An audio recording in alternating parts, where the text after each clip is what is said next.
మొదటి అధ్యాయం, లూకాసు వార్త మొదటి అధ్యాయము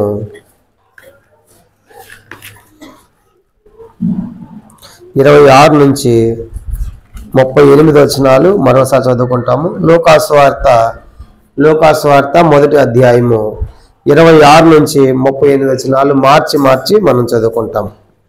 6వ నెలలో గాబ్రియేలు దూత గలిలయలోని నజరేతు ఊరిలో దావీదు వంశస్థుడైన యోసేపు అనే ఒక పురుషునికి ప్రదానం చేయబడిన కన్య యొద్దకు దేవుని చేత పంపబడెను. ఆ కన్యకి పేరు మరి.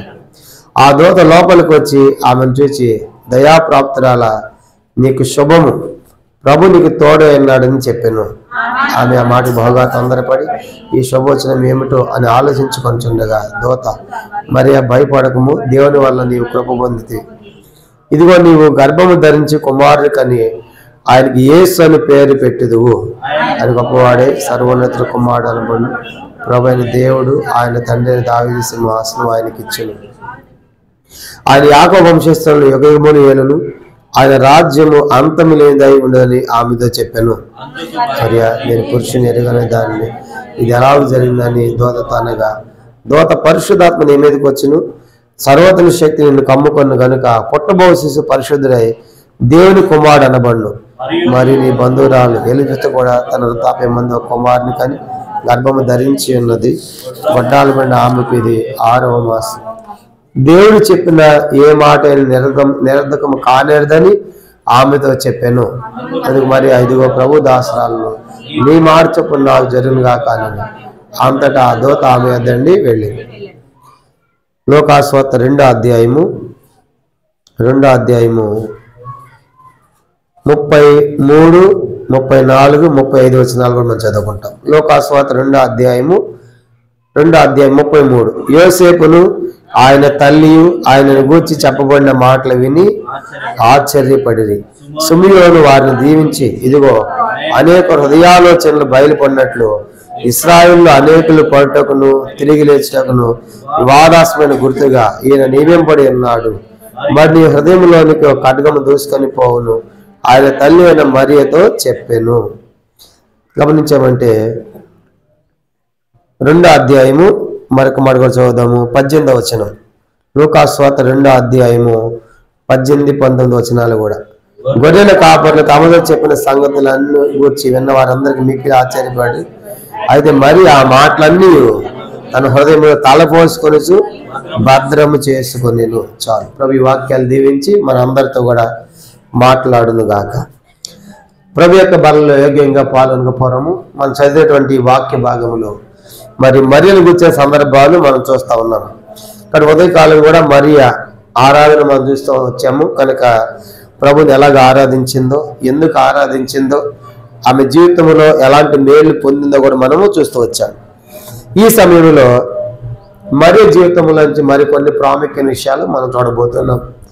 బైబిల్లో మొత్తం మనకు మరియా అని పేరు కలిగిన వాడు 7 మనకు కనబడతారు.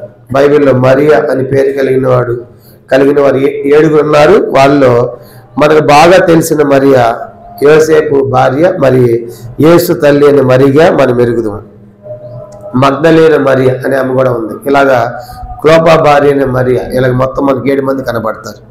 సరే, మరి ఈ సమయంలో మరి యేసు తల్లి అనే మరియ గురించిన కొన్ని సంగతులు మనం చూడబోతున్నాం.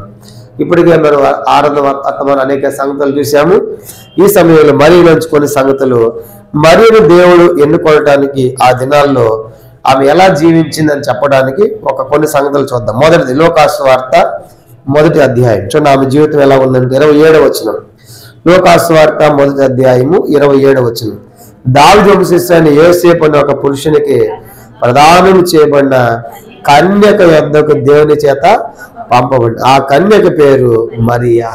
కాబట్టి ఆమెకన్నా మొదటి లక్షణం ఏంటంటే ఈమె కన్యక, పురుషుని కోడనిది, పురుషుని ఎరగనిది. కానీ ప్రదానం చేయబడింది, కానీ ఇంకా ఆమె పురుషుని కోడలేదు. కనుక యోసేపు ఆమెను ఎరగలేదు. కానీ మొదటి విషయం మనకు జ్ఞాపకం చేయబడుతుంది. కన్యక అనే విషయం మనకేం తెలియజేస్తా ఉందంటే, ఇది పరిశుద్ధమైన పవిత్రమైన జీవితానికి మరి పోలికగా మనం చూస్తాం. కనుక కన్యక అనగా పరిశుద్ధత కలిగిందిగా. అందుకే మరి ఆది కాండంలో మనం చూసినప్పుడు 24వ అధ్యాయంలో కూడా రిబ్కా గురించి కూడా ఏమంటారు ఆది కాండం 24 అధ్యాయం. ఆమె కూడా చూడండి, ఆది కాండము 24 అధ్యాయం. ఆమె గురించి కూడా ఈ మాట మనం చూస్తాము. ఆది కాండం 24 అధ్యాయము మనం గమనించామంటే 16వ వచనం. ఆది కాండము 24 అధ్యాయము 16వ వచనం. ఆ చిన్నది మిక్కిలి చక్కనిది, ఆమె కన్యక, ఏ పురుషుడు ఆమెను కోడలేదు. కాబట్టి కన్యక అంటే ఏ పురుషుడు కోడనది, పవిత్రమైనది, పరిశుద్ధమైనది అని మనకి జ్ఞాపకం చేయబడుతుంది. ఆ దినాల్లో మరియను కోరుకోవడానికి గల కారణము మరియలో ఉన్నటువంటి పరిశుద్ధ జీవితమే. కాబట్టి మరియ నిజంగా ఎంత పరిశుద్ధంగా జీవించి ఉందో కాబట్టి దేవుడు ఆమెను కోరుకున్నాడు. కాబట్టి మరి మనలాంటి పాప స్వభావం కలిగిన స్త్రీ అయినప్పటికీ కనుక ఆమె మరి సహజముగా పరిశుద్ధ జీవితాన్ని అలవర్చుకుని జీవించిందిగా మనకు జ్ఞాపకం చేయబడుతుంది. అందుకే దేవుడికి కూడా కావలసిన దేవుని సంఘం కూడా ఎలా ఉండాలంటే, దేవుని సంఘము కూడా అట్లా పరిశుద్ధంగా ఉండాలని పౌలు రాస్తాడు. చూడండి, 2 కొరింథీ పత్రిక 11వ అధ్యాయం. ఆ సంఘంలో ఉన్న మనం కూడా దేవుని యొక్క సంఘం ఎట్లా ఉండాలంటే, కన్యకు ఏ రీతిగా పరిశుద్ధంగా ఉందో దేవుని సంఘం కూడా అలా ఉండాలి అని పౌలు కోరుతున్నాడు. 2 కొరింథీ పత్రిక 11వ అధ్యాయం 1-2 వచనాలు. 2 కొరింథీ పత్రిక 11వ అధ్యాయం 1-2 వచనాలు. కొంచెం అవివేకముగా నేను మాట్లాడినది మీరు సహింపాలని కోరుచున్నాను. నన్ను గురించి మీరు అలాగని సహించుడి. దేవాశక్తితో మీరలా ఆసక్తి కలిగి ఉన్నాను. ఎందుకనగా పవిత్రురాలైన కన్యకునుగా ఒక్కడే పురుషునికి అనగా క్రీస్తులకు సమర్పింపాలని మిమ్మల్ని ప్రదానము చేసేదని. కాబట్టి సంఘము మరి కన్యకతో పోల్చబడింది. సంఘము కన్యక. కాబట్టి వరుడు కనుక పెళ్లి కుమారుడు ప్రభు యేసుక్రీస్తు వారికి పోలికగా ఉంది. కాబట్టి ఇప్పుడు యేసుక్రీస్తు వారికి పెళ్లి చేయబడే కన్యకైన సంఘం ఎట్లా ఉండాలంట? పవిత్రురాలైన కన్యకగా ఉండాలి. అందుకే దేవుడు ఆ సంఘం కోసము ఎఫెసు 5:27 అంటాడు కదా, అది నిర్దోషమైనది గాను ముడత మచ్చది లేని గాను ఉండడం కోసం ఏం చేశాడంటే తను తాను దానికోసము అప్పగించుకున్నాడు. ఎఫెసు పత్రిక 5వ అధ్యాయం. సంఘములో మనము అలాగ పరిశుద్ధ జీవితం కలిగి ఉండాలని దేవుడు మన కోసం ఆయన అప్పగించుకున్నాడు. ఎఫెసు పత్రిక 5వ అధ్యాయం మనం గమనించామంటే 25-27 వచనాలు. ఎఫెసు పత్రిక 5వ అధ్యాయం 25-27 వచనాలు. పురుషులారు మీరు మీ భార్యను ప్రేమించుడి, అటువంటి క్రీస్తు కూడా సంఘమును ప్రేమించి అది కలంకమైనను ముడతైనను అది మరేదేమీ లేక పరిశుద్ధమైనది గాను నిర్దోషమైనది గాను మహిమగల సంఘము గాను అది దాన్ని నిలబెట్టుకున్నవాళ్ళని వాక్యముతో ఉదక స్నానం చేత దాన్ని పవిత్రపరిచి పరిశుద్ధపరచుడిగా దాని కొరకు తను తాను అప్పగించు. కానీ మొదటి విషయం మనకేం జ్ఞాపకం చేసిందంటే మరియ ద్వారా మనము కూడా పరిశుద్ధ జీవితం కలిగి ఉండాలి. దానికోసమే దేవుడు తను తాను అప్పగించుకున్నాడు. పౌలు కూడా మనం ఒక దినం ప్రభుతో మరి మధ్యాకాశంలో కనుక ఈ సంఘము ప్రభుని కలుసుకుంటుంది కనుక వివాహం జరుగుతుంది కనుక అలాంటిది ఎవరికంటే పరిశుద్ధ సంఘముగా మనం ఉండాలి, పరిశుద్ధ జీవితం మనం కలిగి ఉండాలనేది నేర్పించే మొదటి సత్యంగా మనకు జ్ఞాపకం చేయబడతా ఉంది. కాబట్టి మరీని కోరుకోవడానికి గల మొదటి కారణం ఏంటంటే ఆ దినాల్లో కన్యకగా ఉండి తన పరిశుద్ధ జీవితాన్ని కలిగిన స్త్రీగా మనం చూస్తాం. ఇది మొదటి సంగతి. రెండవది మరియలో రెండవ లక్షణం ఒకటి పరిశుద్ధమైనదే కాదు. రెండవ సంగతి లోకాసువార్త 1వ అధ్యాయం 38వ వచనం. లోకాసువార్త 1వ అధ్యాయం చూడండి, ఆమెలో ఉన్న రెండవ లక్షణం మనం చూస్తాము. ఒకటి కన్యకగా పరిశుద్ధంగా జీవిస్తోంది. రెండవది లోక 1:38 మనం చదువుదాం. 38 అందుకు మరియ ఇదిగో ప్రభు దాసురాలను నీ మాట చొప్పున నాకు జరుగును గాకనెను. అంతటా దూత ఆమె యొద్ద నుండి వెళ్ళి. కాబట్టి ముందున్న సంభాషణ ఏంటంటే నువ్వు గర్భవతి అవుతావు, కుమారునికి అంటావు అని మాట్లాడుతూ వచ్చిన దూత. అప్పుడు ఆమె అంటది ఇది ఎలాగూ 34 వచ్చింది ఇది ఎలాగూ జరిగిందని దూతతో అనగా ఇవన్నీ చెప్పుకుంటూ వచ్చింది. కనుక ఇప్పుడు నువ్వు కన్యకగా ఉన్నావు, పరిశుద్ధంగా జీవించావు కాబట్టి దేవుడు నీ గర్భంలో ఒక శిశువు కనుక పరిశుద్ధాత్మ ద్వారా రాబోతున్నాడు దేవాదేవుడు అని చెప్పినప్పుడు కనుక మరి భయపడి గర్భం రావాలంటే పురుషుని ఎరగాలి కదా, కోడాలి కదా, మరి నేను పురుషుని ఎరగని దాన్ని ఇది ఎలాగ సాధ్యమంటే లేదు పరిశుద్ధాత్మ ద్వారా నువ్వు గర్భవతి అవుతావు అన్నప్పుడు మరి ఆ మాటకి ఏమంటే 38వ వచనంలో ఇదిగో నీ దాసురాల్లో నీ మాట చొప్పున నాకు జరుగును గాక అంటుంది. అంటే మరియ దేవుని చిత్తానికి లోబడిన స్త్రీగా మనకు అర్థమవుతా ఉంది. కానీ ఇప్పుడు రెండవదిగా ఆమె దేవుని చిత్తానికి లోబడిన స్త్రీగా మనకు జ్ఞాపకం చేయబడతా ఉంది. కనుక మరియ దీన్ని స్వీకరించడం అంటే చిన్న విషయం కాదు. ఒక కన్యక పెళ్లి కాకుండా గర్భవతిగా ఉండడం అంటే దేవుని చిత్తం చేయటం అంటే ఇది చిన్న విషయం కాదు. ఆనాటి సమాజము అట్లా జరిగితే రాళ్లతో చావుగొట్టేవాడు. ద్వితీయోపదేశకాండము 22వ అధ్యాయం, ద్వితీయోపదేశకాండము 22వ అధ్యాయము. కనుక గర్భవతిగా నేను స్వీకరిస్తున్నానని చెప్పడము అంత చిన్న విషయం కాదది. ద్వితీయోపదేశకాండం 22వ అధ్యాయము 23, 24 వచనాలు. ద్వితీయోపదేశకాండము 22వ అధ్యాయం 23, 24 వచనాలు. కన్యకైన చిన్నది ప్రదానము చేయబడిన తరువాత ఒకడు ఊరిలో ఆమెను కలుసుకుని ఆమెతో శయనించినట్లా ఆ ఊరి గౌరవకు వారిద్దరిని తీసుకుని వచ్చి ఆ చిన్నది ఊరిలో కేకలు వేయకు ఉన్నందున ఆమెను తన పొరుగువాడి భార్యను అవమానపరిచినందున ఆ మనిషిని రాళ్లతో చావుగట్టవలను. అట్లా ఆ చెడుతనము మీలో నుండి పరిహరించదురు. వాళ్ళ ధర్మశాస్త్రం ఏముందంటే ప్రదానం చేశారు, ఇక పెళ్లి జరగలేదు. ప్రదానం అయిన తర్వాత ఈ స్త్రీ మనకు పురుషునితో కలిసిందని తెలిస్తే ఆ ఊరు వాళ్ళందరూ ఏం చేయాలంటే వాళ్ళిద్దరిని కూడా రాళ్లతో చావుగట్టాలి.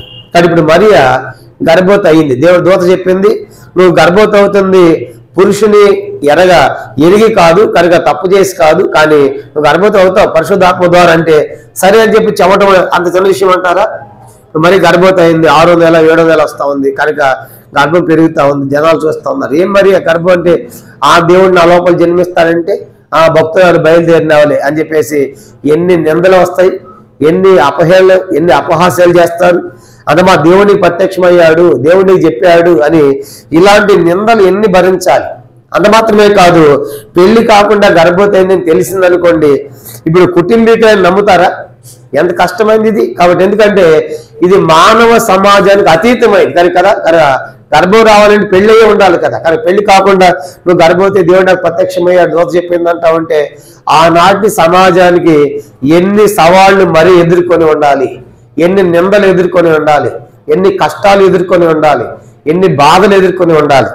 ఇవన్నీ ఎదుర్కొనటమే దేవుని చిత్తానికి లోబట్ట. కాబట్టి దేవుని చిత్తం చేయటం అంత ఈజీ సామాన్యమైంది కాదు. కాబట్టి దేవుని చిత్తం చేయటం అనేది కష్టమైంది కనుక, కానీ దేవుని చిత్తాన్ని చేస్తే మనకు ఆశీర్వాదం కనుక కొన్నిసార్లు మనకి దేవుని చిత్తం చేయటం అంటే మనకు అన్ని అనుకూలంగా ఉంటే చేస్తాం. కనుక కొన్నిసార్లు మనకిష్టమైన దాన్ని ఏం చేస్తామంటే దేవుని ఇష్టంగా చేయాలనుకుంటాం. కానీ దేవుని చిత్తం అంటే మనకిష్టమైంది కాదు, దేవుడే చెప్తాడు అది చేయటమే దేవుడి చిత్తము చేయటం. దేవుడు చెప్పే కొన్నిసార్లు మనకు కష్టంగా ఉండవచ్చు. చూడండి, ఒక గుడ్డ అమ్మాయిని చూపించి అమ్మాయిని పెళ్లి చేసుకున్నాడు అనుకోండి, ఆ దేవుడు మాట్లాడుతూ ఉంటే ఏమంటాం, ప్రభా ఇంకొకసారి చెప్పు ప్రభా, నేను పొరపాటు చెప్పేవాము అంటాం. ఎందుకు? గుడ్డని ఎట్ట పెళ్లి తీసుకోవాలి ప్రభా, కాబట్టి ఇది కష్టమైంది కదా, కానీ మళ్ళీ ప్రార్థన చేస్తాం. అంటే దేవుడు చెప్పేది కొన్నిసార్లు అది దేవుని చిత్తమైన మనకిష్టం లేదు కాబట్టి ఏం చేస్తాం చెప్పండి, అది దేవుని చిత్తము కాదు అనుకుంటాం. సరే, ఇప్పుడు మరీ కూడా ఇప్పుడు దేవుడు నీ మాట చొప్పున నాకు జరగాలని చెప్పిన మాట చిన్న మాట కాదు అది. కనుక దేవుని చిత్తం అంటే ఇలాంటి సవాళ్లు, ఇలాంటి నిందలు, బాధలు, కష్టములు ఎన్నో మరియా ఎదుర్కొని ఉండాలి. గతంలో యేసేపు గురించి కూడా చెప్పాను. ఇప్పుడు గర్భవతి అయిన తర్వాత గాడిద మీద వెళ్ళాలి, ఆ దేశం ఈ దేశం తిరుగుతూ ఉన్నారు. కనుక ఎంత కష్టమైంది. ఇద్దరు దంపతులు యేసుని వారి లోకానికి తీసుకొని రావడానికి మరి అలా కష్టపడ్డాడు, యేసేపు కూడా అలాగే కష్టపడ్డాడు. యేసేపు గురించి గత వారం చెప్పాం. యేసేపు కూడా ఎందుకు ఆమెను విడిచిపెట్టాలనుకున్నాడు, గర్భవతి అని తెలిసింది కాబట్టి లోకం నవ్వుతుందేమో, అపహాసం చేస్తుందేమో అని ఆయన కూడా భయపడ్డాడు. ఆయన కూడా నిందే కదా, కనుక నీ భార్య గర్భవతి అయిందంటా ఉంటే ఎలా కూడా యేసేపుకి కూడా. ఇవన్నీ ఆలోచించినప్పుడు ఇద్దరు దంపతులు యేసు ప్రభువుని లోకాన్ని తీసుకొని రావడానికి వారి జీవితాలు త్యాగం చేశారని చెప్పడానికి ఏమాత్రం తప్పు కాదు. కనుక అంతగా త్యజించారు కాబట్టి ఏమైనా పర్వాలేదు, కానీ నేను లోక రక్షకుని మా ద్వారా బయట తీసుకొస్తున్నాం, మా కుటుంబం ద్వారా, నా గర్భం ద్వారా మరియా యోసేపులు ఆలోచించారు కాబట్టి వారు దేవుని చిత్తం చేసినటువంటి వారిగా మనకు అర్థమవుతా ఉంది.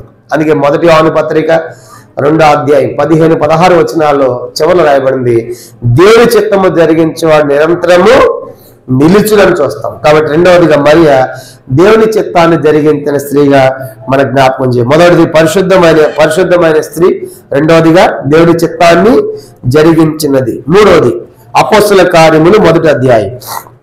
అపోస్తుల కార్యములు మొదటి అధ్యాయము 14వ వచనం. యేసు ప్రభువారు ఆరోహణ వెళ్ళిపోయాడు. సమాధి చేయబడి తిరిగి లేచిన తర్వాత 40 దినాలు భూమి మీద ఉండి అందరూ చూస్తూ ఉండగా ఆరోహణమే వెళ్ళిపోయాడు. వెళ్ళిపోయిన తర్వాత ఏం చేస్తున్నారంటే వాళ్ళంతా 14వ వచనం.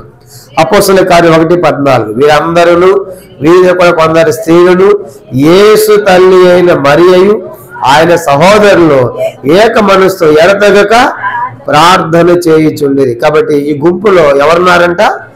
యేసు తల్లి అయిన మరియ. ఏ గుంపులో ఉందంటే ప్రార్థనా గుంపులో ఉంది.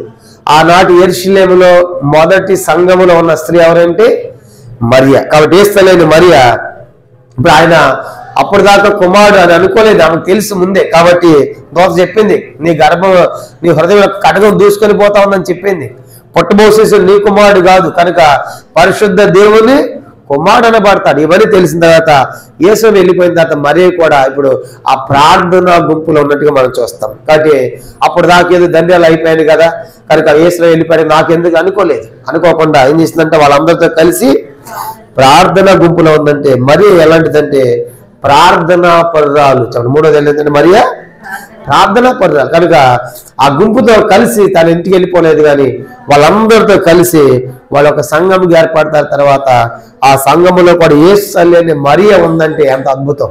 కాబట్టి మొదటి సంఘములో యేసు తల్లి అనే మరియ కూడా ఆమె ఒక సభ్యురాలుగా మనకు కనబడతా ఉంది. కనుక మూడో విషయం ఏంటంటే ప్రార్థనా పరురాలు. అందుకే దేవుడు ఈ లక్షణాలు ఉన్నాయి, అన్నీ ఉన్నాయి కాబట్టి ఆమెను కోరుకున్నట్టుగా మనకు జ్ఞాపకం చేయబడుతుంది. మొదటిది ఆమె కన్యక పరిశుద్ధమైన జీవితం జీవించింది. రెండవదిగా దేవుని చిత్తం చేయటం అంటే దూత చెప్పగానే ఎన్ని కష్టాలైనా ఎన్ని నిందలైనా పెళ్లి కాకముందు గర్భం వచ్చిందని రకరకాల మాట్లాడినా వాటన్నిటికి ఇష్టపడింది కాబట్టి ఆమె దేవుని చిత్తాన్ని చేయడానికి ముందుకు వచ్చింది, దేవుని చిత్తాన్ని జరిగించింది. మూడో విషయం మనకు జ్ఞాపకం చేయబడుతుంది, ఆమె ప్రార్థనా పరురాలు. నాలుగో సంగతి మనం చూస్తాం ఆమె గురించి. లోకాసు వార్త మరి గురించి నాలుగో సంగతి. లోకాసు వార్త మొదటి అధ్యాయము చూడండి, మొదటి అధ్యాయము 47వ వచనం. లోకాసు వార్త మొదటి అధ్యాయం 47వ వచనం ఇలాగ రాయబడింది. ఆయన తన దాసురాలి దీన స్థితిని కటాక్షించెను. మరేం ఎలాంటిదంటే నాలుగవదిగా దీనురాలని చెప్పండి. ఎలాంటిదంట? దీనురాలు. కనుక దీన స్థితి. కనుక అందుకే మరియ కుటుంబం, యోసేపు కుటుంబము ఎంత పేద కుటుంబం అంటే వాళ్ళు ఎంత దీనులు అంటే వాళ్ళ ఒక గొర్రె పిల్లను కూడా అర్పించడానికి తీసుకొచ్చే స్తోమత వారికి లేదంట. కనుక ఏం తీసుకొచ్చారంటే 2 పావురా పిల్లలు. లోకాసు 2వ అధ్యాయం 22-24 వచనాల్లో అదే రాయబడింది. కాబట్టి వాళ్ళు బలర్పించడానికి ఒక గొర్రె పిల్లలు కూడా తీసుకొని రాలని దీనమైన స్థితిలో మరియా యోసేపుల కుటుంబం ఉంది. కాబట్టి మరియ ఎలాంటిదంటే మరి దీనమైన స్త్రీగా, తగ్గించుకున్న స్త్రీగా మనకు కనబడతా ఉంది. అందుకే చూడండి మరియమ్మ విగ్రహాలు మనకు కనబడినప్పుడు ఎట్లా ఉంటే మరియమ్మ బొమ్మ చూడగానే కనుక ఎంతో దీనురాలుగా, ఆ ముఖం చూడగానే ఆ మరియమ్మట ఆ యొక్క ఫోటో విగ్రహం మనం చూడగానే దాంట్లో ఆ ఫోటోలో ఆ బొమ్మలో మనకేం కనబడుతుంది? అంతా కూడా దీనత్వమే, తగ్గింపే కనబడుతుంది. కానీ దీనమైన స్త్రీగా కనబడుతుంది. అందుకే ఏమంటుంది మరియలో 4 లక్షణము తాను తగ్గించుకున్న స్త్రీ, కనుక దీనురాలుగా జీవించిన స్త్రీగా మనం చూస్తాం. నిజంగా మరికొన్ని ఆధిక్యతలు మనకుంటే మనం ఎంత గర్విస్తాము. కాబట్టి నేనంటే ఏమనుకున్నావు? యేసుకు జన్మనిచ్చాను కనుక నేను సామాన్యురాలు కాదు అని ఎన్నోసార్లు మనం చెప్పుకుంటాం. కానీ ఆమె ఒక సామాన్యమైన స్త్రీగానే మిగిలిపోయింది. ఆమె ఎంతో దీనురాలుగా మనకి జ్ఞాపకం చేయబడుతుంది. ఇది 4వ ప్రాముఖ్యమైన సంగతి. 5వ చూడండి, మరికొన్నటువంటి 5వ లక్షణము లోకాసు వార్త 2వ అధ్యాయం 19వ వచనం. లోకాసు వార్త 2వ అధ్యాయము 19వ వచనం చదువుదాం. 19 చదవండి.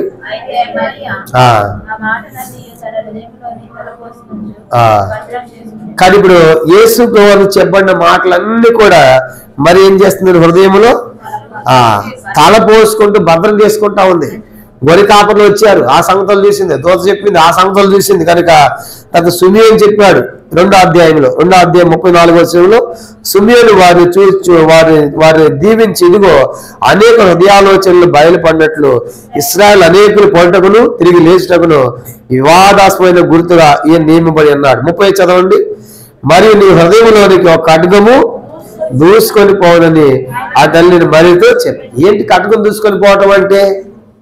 నువ్వు ప్రసవించిన తర్వాత కన్న తర్వాత ఆయన సిలివేస్తారు నీ ముందే. కాబట్టి చూడండి, నీ ముందే ఆయన చంపుతూ ఉంటారు, హింసిస్తూ ఉంటారు. అప్పుడు ఒక తల్లిగా హృదయం ఎలా ఉంటుంది, ఎంత వేదన. చూడండి, మన పిల్లలు మన ముందే, మన పిల్లలు చిన్న గాయమైంది అనుకోండి, రక్తం కారుతూ ఏం చేస్తాం, కనుక కంగారు పడిపోతూ ఉంటాం. కనుక మన పిల్లలు మన ముందు ఏమాత్రం బాధపడిన తల్లిదండ్రులకు సంతోషము, జ్వరం వస్తేనే బాధపడతాం, ఆలోచించు తినం. కాబట్టి అలాంటిది ఇప్పుడు సిమియోను అంటున్నాడు, నీ యొక్క హృదయంలో ఖడ్గము దూసుకొని పోతా ఉంది, నీ ముందు ఆయన సిలివేస్తారు అనే సంగతులు ఇవన్నీ కూడా ఆమె హృదయంలో ఏం చేస్తారు, దేవుని మాటలు ఏం చేస్తే హృదయంలో భద్రపరుచుకుంటా ఉంది. అంటే మరి 5 లక్ష్యం ఏంటంటే ఈమె వాక్యమును ఎరిగిన స్త్రీ, వాక్యాన్ని భద్రపరుచుకుంటా ఉంది. లోకాసువార్త 2వ అధ్యాయము 51వ వచనం కూడా 51. లోకాసువార్త 2వ అధ్యాయము చూడండి 51లో కూడా మాట చూస్తాం.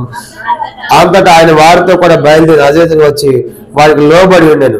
ఆయన తల్లి ఈ సంగతులన్నిటిని తన హృదయంలో భద్రము చేసుకొనెను. యేసు చెప్పాడు, కనుక నన్నెందుకు ఎదుగుతున్నారమ్మా మీరు? అయ్యా 3 రోజులు సాగిపోయారు. వెనకెళ్ళి ఎందుకు ఇట్లా చేసావంటే ప్రభు అన్నాడు, మీరు నన్నెందుకు ఎదుగుతున్నారు? నేను తండ్రి పనుల మీద ఉండవద్దని మాట్లాడినప్పుడు ఆ సంగతులు భద్రం చేసుకుంది. తర్వాత గొర్రె కాపర్లు వచ్చిన తర్వాత దూత చెప్పిన సంగతులు అవి భద్రం చేసుకుంది. తర్వాత సుమియోను చెప్పాడు చెప్పాడు ఆ సంగతులు ఇవన్నీ కూడా ఆమె లోపల భద్రం చేసుకుని ఏం చేస్తుందంట? లోకాసువార్త 1వ అధ్యాయం చూడండి, ఆమె లేఖనాలు తెలుసు అంత చదువుతుందండి. 55 వచనం లోకాసువార్త 1:55. అబ్రహామునకును అతని సంతానముకును యుగాంతం వరకు తన కనికరము చొప్ప జ్ఞాపకము చేసుకొందునని మన పితరులతో సెలవిచ్చినట్లు ఆయన సేవకుని ఇశ్రాయేలులకు సహాయం చేసింది. కానీ అబ్రహాము అతని యుగాంతం వరకు కనికరం చూపుతని జ్ఞాపకం చేసుకున్నాడు అని. ఇవన్నీ ఏంటి? ధర్మశాస్త్రం. కాబట్టి వాక్యమును ఆమె హృదయములో భద్రపరుచుకుంది. కాబట్టి ఇప్పుడు 4వ సంగతి ఏంటంటే, మరియా చెప్పబడినటువంటి వాక్యం ఏదైతే చెప్పబడుతుందో ధర్మశాస్త్ర ప్రకారము అవన్నీ తన హృదయంలో భద్రపరుచుకుంది. దానికి ఏమైనా పేరు పెట్టచ్చు అంటే వాక్యమును హృదయంలో భద్రపరుచుకున్న స్త్రీ అని మరి మనం చెప్పవచ్చు. మొదటిది కన్యక పరిశుద్ధమైంది. రెండవది దేవుని యొక్క చిత్తానికి లోబడి దేవుని చిత్తాన్ని చేసింది. మూడవదిగా ప్రార్థనా పరురాలు గుంపులో ఉంది. నాలుగవదిగా తగ్గింపు కలిగిన స్త్రీగా మనం చూసాము. ఐదవదిగా వాక్యమును భద్రపరుచుకుంది. ఐదవది. చూడండి ఆరోది మత్తయి సువార్త 12వ అధ్యాయం. మత్తయి సువార్త 12వ అధ్యాయము యేసు ప్రభువారు వెంబడిస్తా ఉంది. మత్తయి సువార్త 12వ అధ్యాయం 46వ వచనం మనం చదువుదాం. మత్తయి సువార్త 12వ అధ్యాయము 46వ వచనం చదువు. 46. ఆయన జనసమూహం ఇంకా మాట్లాడుచుండగా ఇదిగో ఆయన తల్లియు సహోదరులు ఆయనతో మాట్లాడగోరుచు వెలుపల నిలిచిరి. అప్పుడు యేసు లోపల అన్నాడు, అయ్యా మీ తల్లిని సహోదరులు వచ్చారంటే ప్రభు లోపలండి, ఎవరు నా తల్లి, ఎవరు నా సహోదరుడు? దేవుని చిత్తము చొప్పున చేసేవాడు నా తల్లి నా సహోదరుడు. బయటకు యేసు రాల. యేసు మరియమ్మ వాళ్ళ సహోదరులు వచ్చి బయట ఉన్నారు, యేసు లోపల ఉన్నారు. లోపల ఉన్నట్టు వారు చెప్పారు, మరియమ్మ వచ్చింది మీ తల్లి అంటే ఎవరు నా తల్లి అన్నాడు.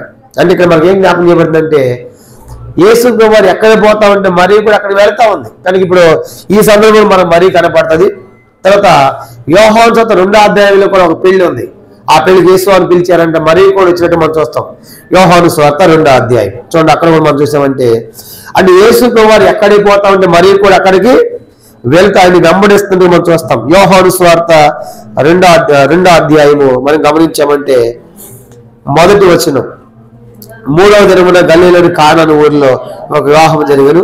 యేసు తల్లి అక్కడ ఉండెను.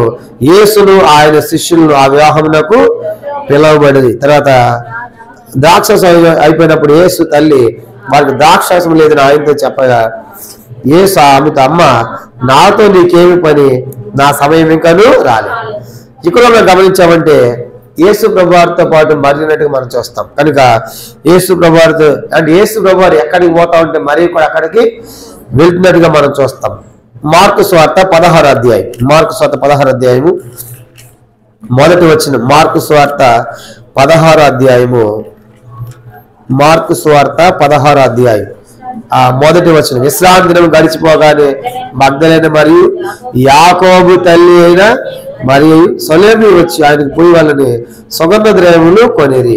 యాకోబు తల్లి అయిన మరి అంటే యేసు తల్లి, యేసు తర్వాత మన పిల్లలు పుట్టారు మరికి. కనుక ఇప్పుడు యాకోబు తల్లి అయిన మరి ఈయన కూడా యేసు తల్లి. కానీ ఇప్పుడు యాకెళ్ళంటే సమాధి ఎందుకు కూడా పోయింది. అంటే సమాధి ఎందుకే కాదు, సిలువు దగ్గర కూడా అందరూ పారిపోయారు కానీ మరి సిలువు దగ్గర నిలబడింది. యోహాను సువార్త 19వ అధ్యాయం, యోహాను సువార్త 19వ అధ్యాయము 26వ వచనం. యోహాను సువార్త 19వ అధ్యాయము 26వ వచనం. యోహాను 19:26. యేసు తన తల్లియు తాను ప్రేమించే శిష్యుడును దగ్గర నిల్చుండ చూచి, అమ్మ ఇదిగో నీ కుమారుడని తన తల్లితో చెప్పాను. తర్వాత శిష్యుని చూచి, ఇదిగో నీ తల్లి అని చెప్పాను. ఆ గడి నుండి ఆ శిష్యుడు ఆమె తన ఇంట చేర్చుకొని. గమనించండి, ఇప్పుడు అందరూ పారిపోయారు కానీ సిలువు దగ్గర ఎవరున్నారంట? మరి తల్లి ఉంది. కానీ ఇప్పుడు యేసువారు వాక్యం చెప్పినప్పుడు మత్తయి సువార్త 12వ అధ్యాయంలో అక్కడ వెంబడించింది, యోహాను సువార్త 2వ అధ్యాయంలో పెళ్లి సమయంలో అక్కడ వెంబడించింది, తర్వాత 19వ అధ్యాయం సిలువు దగ్గర వెంబడించింది. సమాధులు పెట్టిన తర్వాత కూడా అందరితో కూడా ఆమె కూడా పోయింది. మనకేం జ్ఞాపకం చేయబడుతుందంటే మరి ఎవరంటే యేసు ప్రభువారిని వెంబడించిన స్త్రీ. అందరూ ఎలాంటిదంటే మరియా యేసు ప్రభువారిని వెంబడించింది. కానీ ఎక్కడికి పోతా ఉంటే ఆయనతో పాటు ఆయన తల్లిగా వెంబడించలేదు, మరి ఆయన నా కుమారుడికి వెంబడించలేదు. ఎలా వెంబడించింది? ఆయన్ను ప్రభువు గాను రక్షకుని గాను వెంబడించింది. కాబట్టి ఆయన దేవుడు, ఆయన ప్రభు అని చెప్పేసి అది వెంబడించింది. కాబట్టి మనకేం జ్ఞాపకం చేయబడుతుందంటే మరి దేవుణ్ణి వెంబడించే స్త్రీగా మనకు జ్ఞాపకం చేయబడుతుంది. కాబట్టి ఈ మధ్యాహ్నం మనం కూడా ప్రభు యొక్క బలలో పాల్గొనే మన జీవితాలు కూడా మనం కూడా దేవుణ్ణి వెంబడించే వారిగా ఉండాలి. కాబట్టి ఆ దేవుణ్ణి సేవించడానికి ఎంత దూరమైనా ఎంత కష్టమైన సేవించడానికి వెంబడించే స్త్రీగా మనకు మనకు కనబడతా ఉంది. అంత మాత్రమే కాదు, మరియలో ఉన్నట్టు మరొక లక్షణం మనం చూస్తాం. లూకాసు వార్త 2వ అధ్యాయం, లూకాసు వార్త 2వ అధ్యాయము, లూకాసు వార్త 2వ అధ్యాయము 35వ వచనం. లూకాసు వార్త 2వ అధ్యాయము 35 మనం చదువు 35. మరియు ఈ హృదయంలోని ఒక ఖడ్గము దూసుకెళ్ళి పోవనని ఆయన తల్లి అయిన మరియతో చెప్పాను. కానీ ఇప్పుడు యేసు ప్రభువారిని పెంచారు. మరి యేసేపులు 30 సంవత్సరాలు పెంచారు. కనుక 30 సంవత్సరాలు ఎక్కడ పెరిగాడు ఆయన? మరి యేసేపులు నజరేతులని. చూడండి, లూకాసు వార్త 3వ అధ్యాయం 23వ వచనం. లూకాసు వార్త 3వ అధ్యాయము 23వ వచనం. యేసు బోధింపు మొదలు పెట్టినప్పుడు ఆయన దాదాపు 30 ఏండ్ల ఈడు గలవాడు. ఆయన యేసేపు కుమారుడని ఎంచబడెను. కానీ ఇప్పుడు 30 సంవత్సరాలుగా పెంచారు. 30 సంవత్సరాలు ఎవరి దగ్గర పెరిగాడు ప్రభువారు? మరియా యోసేపుల దగ్గరే. కానీ ఇప్పుడు యోసేపు ఏం పని చేసేవాడు అంటే వడ్రంగి పని. ఏం పని అంటే యోసేపు చేసే పని ఏంటి? వడ్రంగి పని. అందుకే వాళ్ళు ఏమని మాట్లాడారంటే ఇతడు వడ్లవాని కుమారుడు కాదా? మార్కు సువార్త 6వ అధ్యాయం. యేసు ప్రభు గురించి ఏమని మాట్లాడారంటే మార్కు సువార్త 6వ అధ్యాయం 3వ వచనం. మార్కు సువార్త 6వ అధ్యాయం 3వ వచనం. ఇతడు మరియ కుమారుడు కాడా? ఇతడు యాకోబు, యోసే, యోదా, సీమోను అని వారి సహోదరుడు వడ్లవాడు కాడా? ఇతడు సోదరి మనతో ఉన్నవారు కాదు. అటు యేసు ఎవరు పిలిచారంటే ఇతడు వడ్లవాడు అన్నాడు. అంటే యేసు వారు కూడా 30 సంవత్సరాలు ఏ పని చేశాడు? మరి యేసేపులతో పాటు వడ్రంగి పని చేశాడు. కాబట్టి అందుకే వడ్లవాడని పిలిచాడు. ఇక్కడ నేను చెప్పదలసిన విషయం ఏంటంటే 30 సంవత్సరాలు కనుక పెంచారు కనుక ఆ ఇంట్లోనే తిని తాగుతూ ఉన్నాడు. మిగతా 3.5 సంవత్సరాలు యేసువారు పరిచయం చేశాడు. అనేకమైన ప్రాంతాలు తిరిగాడు. 30 సంవత్సరాల తర్వాత బోధించ మొదలు పెట్టాడు. అనేకమైన ప్రాంతాలు తిరిగాడు.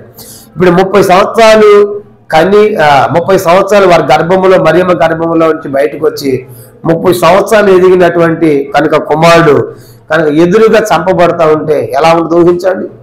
30 సంవత్సరాలు పెంచిన తర్వాత ఆ ఎదురుగా సిలువ వేస్తా ఉంటే, ముండ్ల కిరీటం పెడతా ఉంటే కనుక ఆ తల మీద ఉమ్మి వేస్తా ఉంటే కనుక వాస్తవానికి ఇది కుమారుడు కాదు కానీ దేవుడే కానీ మరి పెంచారు కదా, మొత్తానికి అయితే ఆ ఇంట్లో పెరిగాడు కదా 30 సంవత్సరాలు. కానీ ఇప్పుడు ఎలా ఉండాలి, మరియమ్మ హృదయం ఎలా ఉండాలి? అందుకే సిమియోను చెప్పాడు, నీ హృదయం ఖడ్గము దూసుకొని పోతా ఉంది. అందుకే మరియమ్మ హృదయం నరికినట్టుగా లేదు, మనకి యేసు వారిని ఈడ్చుకొని పోతా ఉంటే, సిలివేస్తా ఉంటే ఆ ముసుకేసి కనుక తల మీద బట్ట కప్పి ముసుకేసి గుద్ది వేసి ఎవరు చెప్పిన అపహాసం చేస్తా ఉంటే, పెంచినటువంటి ఒక తల్లిదండ్రులుగా వాళ్ళ హృదయం ఎంత వేదన ఉండాలి, ఎంత దుఃఖం ఉండాలి. కాబట్టి మనకి ఏమవుతుందంటే, వాళ్ళు ఇలా పెంచి అనేకుల కొరకు పెంచినటువంటి కుమారుని సమర్పించడానికి ఏమాత్రం కూడా వెనకాడలేదు అనే విషయం మనకు జ్ఞాపకం చేయబడుతుంది. కాబట్టి అనేకుల కొరకు తన కుమారుడైనటువంటి యేసు ప్రభువారిని వాళ్ళు ఇవ్వటానికి ఏమాత్రం కూడా వెనుక సమర్పించినటువంటి స్త్రీగా మరియు మనకు కనబడతా ఉంది. కాబట్టి ఇవన్నీ కూడా మరియలో ఉన్నటువంటి అద్భుతమైన లక్షణాలు. కాబట్టి ఈమె ఒక త్యాగమూర్తిగా మనకు కనబడతా ఉంది. అందుకే దేవుడు ఈమెను ఎన్నుకున్నాడు. కాబట్టి ఈమెలో ఉన్న అద్భుతమైన లక్షణాలు ఇలాగ అనేక సంగతులు మనం ధ్యానం చేయవచ్చు. కానీ మొదటిది ఏమి, కన్యక పరిశుద్ధమైన జీవితం కలిగింది మనం చూస్తూ వచ్చాము. రెండవదిగా దేవుని యొక్క చిత్తానికి లోబడిన స్త్రీగా మనకు జ్ఞాపకం చేయబడుతుంది. అంత మాత్రమే కాదు, దేవుని చిత్తం చేయటం అంటే ఏదో ఆ చెప్పగా టక్కున అయిపోయింది అనుకోవటం కాదు. దేవుని చిత్తం చేయాలంటే ఇప్పుడు ఆమె గర్భము ధరించాలి, 9 మాసాలు సమాజం సొసైటీలో జీవించాలి, సమాజంలో గర్భవతిగా తిరగాలి. తిరుగుతున్నప్పుడు అనేకులు ఎట్లా నమ్ముతారు, అనేకులు ఆమెను ఎట్లా యాక్సెప్ట్ చేస్తారు? నువ్వు ఒక్కదాని భక్తురాలువా, నువ్వు ఒక్కదానివే దేవుడిని కనపడ్డా, దేవుడిని గర్భంలో పుట్టాడా? ఇలాగా ఎన్ని సంగతులు ఆమెతో మాట్లాడి అపహాసం చేసి ఉంటారు, హేళన చేసి ఉంటారు, నిందించి ఉంటారు. కనుక కుటుంబీకులు కానీ బంధువులు కానీ అసలు పెళ్లి చేసుకోబోయి యోసేపు ఏమన్నా కూడా మనసులో ఆలోచించి విడిచిపెట్టాలనుకున్నాడు కదా. ఒకళ్ళు యోసేపు కనుక దూత ప్రత్యక్షం కాకపోతే యోసేపు కూడా నమ్మేవాడా? లేదయ్యా నాకు గర్భం వచ్చింది దూత ద్వారా అంటా ఉంటే బలి చెప్పిన వాళ్ళని చెప్పేసి యోసేపు కూడా నమ్మేవాడు. కాబట్టి ఇప్పుడు ఇవన్నీ సొసైటీలో భరించాలంటే చిన్న విషయాలు కాదు. కనుక ఇలాంటి బాధలు బహుశా ఇక్కడున్న వాళ్ళు ఎవరికి వచ్చి ఉండవు. కనుక అలాంటి బాధలు పడింది మరియా, అలాంటి బాధలు పడ్డారు యోసేపులు కూడా. కాబట్టి ఇప్పుడు ఆ గర్భవతిని తీసుకొని ప్రజా సంఖ్యలు రాయబడటానికి వెళ్ళాలి. కనుక అలా గర్భవతిగా ఉండి గాడిద మీద ప్రయాణం చేయాలి, లేకపోతే నడవాలి దినాల్లో. అతను పుట్టిన తర్వాత అక్కడి నుంచి అక్కడ హేరో చంపుతున్నాడు కాబట్టి మీరు ఐగుప్తు దేశం పొమ్మంటాడు. మళ్ళీ అక్కడ ఐగుప్తు పోయారు. ఐగుప్తులో నుంచి మళ్ళా అది బానిస ఉన్న దేశం కాబట్టి మీరు అక్కడ ఉండకూడదు అని చెప్పేసి మళ్ళీ ఇశ్రాయేల్ దేశం అమ్ముతాడు. ఇశ్రాయేల్ దేశం వస్తారు, వచ్చిన తర్వాత అక్కడ కాదు మీరు నజరేతు వెళ్ళాలి.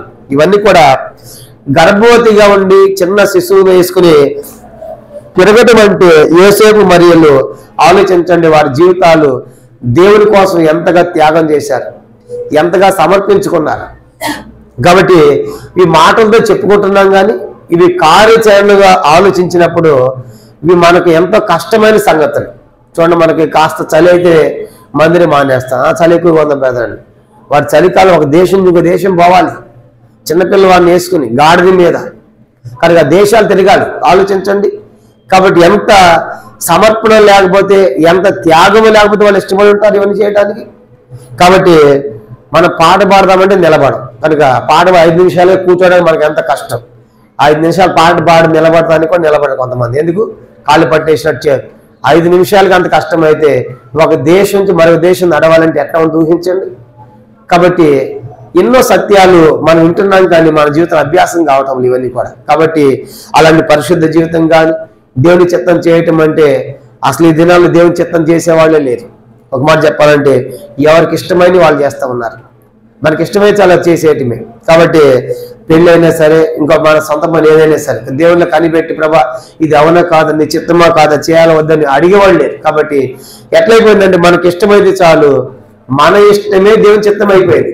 కనుక మరీ లేసేపులు అట్లా చేయలేదు, కనుక వాళ్ళ ఇష్టానుసారంగా చేయలేదు. కనుక వాళ్ళు దేవుడు ఏది చెప్పారు అది చేశారు. యేసు భూలోకి వచ్చిన తర్వాత ఆయనకి ఇష్టమైనంత చేయలేదు. చూడండి, యోహాను సువార్త 5వ అధ్యాయము, యేసు వారు దేవుడు అయింది, దేవుడి కుమారుడు అయింది, అన్ని చేయగలిగి కూడా ఆయన అన్ని చేయలేదు. యోహాను సువార్త 5వ అధ్యాయం, యోహాను సువార్త 5వ అధ్యాయం 30వ వచనం. యోహాను సువార్త 5వ అధ్యాయం 30వ వచనం, నా అంతటా నేనే ఏమీ చేయలేను, నేను విన్నట్లుగా తీర్పు తీర్చుచున్నాను. నన్ను పంపిన వారి చిత్త ప్రకారమే చేయకూడదని కానీ నా ఇష్ట ప్రకారము చేయకూడదు, నా తీర్పు న్యాయమైంది. కాబట్టి అంటాడు ప్రభు, నా అంతటా నేను ఏమీ చేయలేను. ఈ లోకానికి వచ్చి సంపూర్ణమైన దేవుడిగా ఉన్నాడు, ఏమైనా చేయగలడు ఆయన. కానీ ఆయన ఏమంటే నా అంతా నేను కూడా చేయను, ఎందుకంటే నన్ను పంపే తండ్రి ఉన్నాడు, ఆయన చిత్త ప్రకారమే చేస్తాను. ఆయన ఏం చెప్తాడో అది నేను చేస్తాను. ఇంకో మాట అంటాడు అపోస్తుల కార్యములు. వాళ్ళు అడుగుతారు, ప్రభు ఇవన్నీ ఎప్పుడు జరుగుతాయంటే అపోస్తుల కార్యములు మొదటి అధ్యాయం, అపోస్తుల కార్యములు మొదటి అధ్యాయము, అపోస్తుల కార్యములు మొదటి అధ్యాయము చూడండి 6-7 వచనాలు. అపోస్తుల కార్యములు మొదటి అధ్యాయము 6-7 వచనాలు చదవండి. కాబట్టి వారు కూడి వచ్చినప్పుడు, ప్రభు ఈ కాలము ఇశ్రాయేలుకు రాజును మరలా అనుగ్రహించేదవా అని ఆయన అడుగా, ఆయన కాలములను సమయములను తండ్రి తన స్వాధీనం ముందుంచుకొని ఉన్నాడు, వాటిని తెలుసుకోవడం మీ పని. యేసు 40 దినాల భూమి మీద ఉండి వెళ్ళిపోయే ముందు అన్ని సంగతులు చెప్తా ఉన్నాడు. కాబట్టి నేను వెళ్ళిపోయిన తర్వాత ఇక్కడ రాజ్యం స్థిరపడుతుందని చెప్పగానే, రాజ్యం అంటే మళ్ళా దావీదు రాజు వస్తాడా, సొలొమోను రాజు వస్తాడు అనుకుంటున్నారు. ఆ రాజ్యం కాదు. నేను వెళ్ళిపోయిన తర్వాత పరశురాత్మ దిగుతాడు, అదే భూమి మీద రాజ్యం అనే సంగతి వాళ్ళకి అర్థం కాక ప్రభుత్వం మాట్లాడి, ఇస్రాయేలు మళ్ళీ రాజ్యం వస్తుందా అన్నాడు. అన్నప్పుడు ఆయన ఏమంటున్నాడు, ఆ కాలములను సమయం తండ్రి తన స్వాధీనమందు ఉంచుకొని ఉన్నాడు. అంటే మరలా నేను ఎప్పుడు వస్తానో కూడా నాకు తెలియదు. ఎప్పుడు వస్తాడు ఆయన? తండ్రి ఎప్పుడు పంపిస్తే. మార్కు సువార్త 13వ అధ్యాయం. మార్కు సువార్త అంటే యేసు ప్రభువారు చూడండి, ఆయన తండ్రి చిత్తాన్ని ఎట్లా చేస్తున్నాడంటే తనకి ఇష్టమని చేయట్లేదు. ఆయన వచ్చేది ఆయనకు కూడా తెలియదంట. మనం గమనించామంటే 32వ వచనం మార్కు సువార్త 13వ అధ్యాయం 32వ వచనం మార్కు సువార్త 13:32 చదవండి. ఆ దినమును గూర్చి ఆ గడిని గూర్చి తండ్రి తప్ప ఏ మనుషుడైనను పరలోకమందు దూతలైనను కుమారుడైనను యేసు వచ్చేది ఎప్పుడు యేసు వారికి కూడా తెలియదంట. చూసారా? అంటే యేసు ఎంత దేవుని చిత్తంలో ఉన్నాడు. తండ్రి ఎప్పుడు పంపిస్తే అప్పుడు వస్తాడు. తండ్రి ఏం చెప్తే అది చేశాడు భూలోకంలో. అది దేవుని చిత్తం చేయటం అంటే అదన్నమాట. కొన్నిసార్లు మనకు కష్టమైన యేసు వారు కూడా ఆ గిచ్చిమనే తోటలో ప్రార్థన చేస్తాడు, తండ్రి నీ చిత్తమే దిగిన నా గిన్నె నుండి తొలగింది. ఎందుకు? ఆ గిన్నెలో అన్ని కనపడతా ఉన్నాయి, ఆ బాధలు, శ్రమలు, కష్టాలు కనపడతా ఉన్నాయి. సంపూర్ణమైనటువంటి మానవుడిగా భరించలేక మానవ హృదయంతో చూసినప్పుడు అమ్మో తట్టుకోలేము అన్నట్టుగా తండ్రి నీ చిత్తమే తొలగించన్నాడు. మళ్ళా వెంటనే సంపూర్ణమైన దేవుడిగా ఉన్నాడు. తండ్రి నా ఇష్టము కాదు నీ చిత్తమే సిద్ధించును కాకన్నాడు. అంటే అక్కడ కూడా ఆయనకి ఇష్టమైంది చేయలేదు. కాబట్టి ఈ మధ్యాహ్నం మనం ఆలోచించాలి, దేవుని బిడ్డలుగా మనం దేవునికి ఇష్టమైనవి చేయాలి. కనుక దేవునికి మనము ఇష్టమైనవి చేసినప్పుడు మనకు అన్ని ఇస్తాడు ఆయన.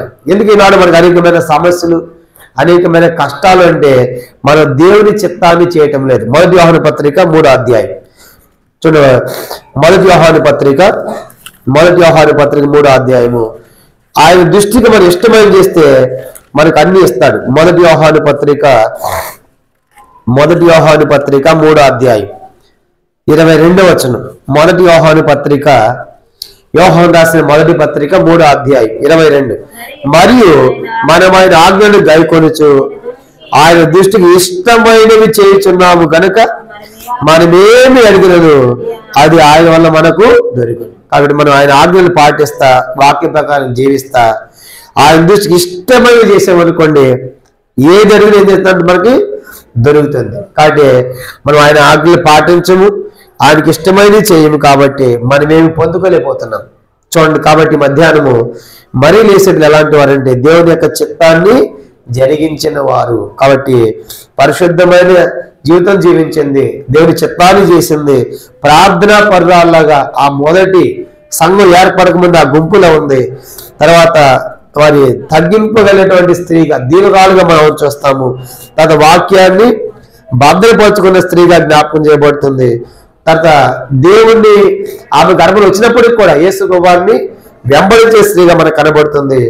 ఆ కుమారుని పెంచి అనేకుల కోసము తన కుమారుని ఇవ్వడానికి ఏమాత్రము కూడా వెనకాడుని త్యాగమూర్తిగా మనకు మరీ కనబడతా ఉంది. ఆ రీతిగా దేవుని యొక్క వాక్యాన్ని మరి యేసేపులు వారు పాటించారు, వారి జీవితంలో పాటించారు. ఆ రీతిగా యేసు వారు పెంచి ధన్యమూర్తులుగా కాగలిగారు, ధన్యమూర్తి కాగలిగింది మరియ. కాబట్టి మధ్యాహ్నం ఈ వాక్య పెరుగులో మనం కూడా మరి ఇలాగ ఈ లోకంలో పరిశుద్ధంగా జీవిద్దాం.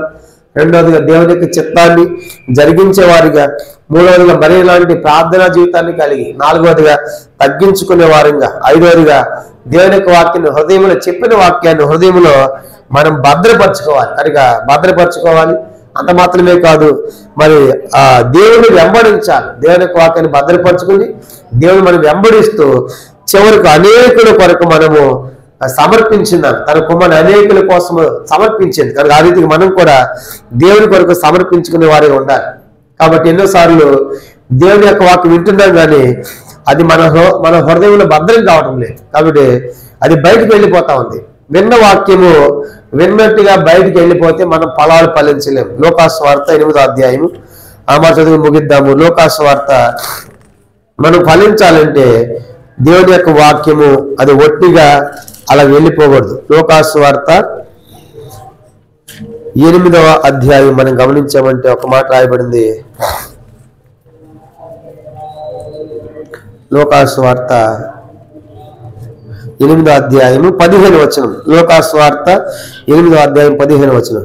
మంచి నేల నుండి విత్తనమును పోలిన వారు ఎవరనగా యోగ్యమైన మంచి మనస్సుతో వాక్యమును విని దాన్ని అవలంబించి ఓపికతో ఫలించేవారు. కాబట్టి ఇక్కడ రాయబడింది యోగ్యమైన మంచి మనసుతో వాక్యాన్ని వినాలంట. వాక్యాన్ని విని రెండో దాన్ని ఏం చేయాలి? అవలంబించాలి. చెప్పండి, వాక్యం విన్న తర్వాత దాన్ని ఏం చేయాలంట? అవలంబించాలి. దాని ప్రకారము జీవించాలి. అప్పుడే తర్వాత ఓపిక ఉండాలి. అప్పుడు ఏం చేస్తాము? ఫలిస్తాం. కాబట్టి వాక్యాలు వింటున్నాం కానీ వినేది ఎంత ప్రాముఖ్యమో దానికంటే అవలంబించేది చాలా ప్రాముఖ్యం. కాబట్టి అది ప్రాముఖ్యం 1:3 ఈ ప్రవచన వాక్యం చదువువాడును వాటిని విని ఇందులో రాయబడిన సంగతులు గైకొనేవాడును ధన్యులు అని రాయబడింది. కాబట్టి ఆ రీతిగా దేవుని యొక్క వాక్యాన్ని మనం అభ్యాసం చేద్దాం, పాటిద్దాము. మరి యోసేపులాగా మనం జీవించడానికి ప్రభు తన కృపను మనకు దయచేయను గాక. ప్రభు ఈ వాక్యాన్ని దీవించును గాక. ఈ వాక్య పెరుగులో మన జీవితాన్ని పరీక్ష చేసుకుని ప్రభు యొక్క బలంలో మనం పాల్గొంటాం. అందరం